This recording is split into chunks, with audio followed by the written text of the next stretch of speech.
We've all seen presidents who are capricious, but this is the first time we've seen such a magical one.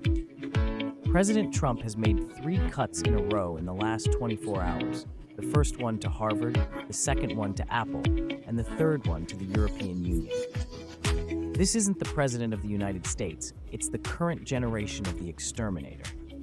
On May 2nd, Trump's administration once again attacked the Harvard University by revoking the qualifications of its students and exchanges and prohibiting it from accepting international students. On May 23, Trump demanded that Apple's CEO, Mr. Cook, move the production of iPhones sold in the United States back to the United States, or be subjected to a tariff of 25%. This demand comes on the heels of Trump's repeated attacks on Apple's plans to build a factory in India, and will disrupt Apple's ability to build a factory in India. If Apple moves production to the US, iPhone prices might hit $350, reducing global competitiveness.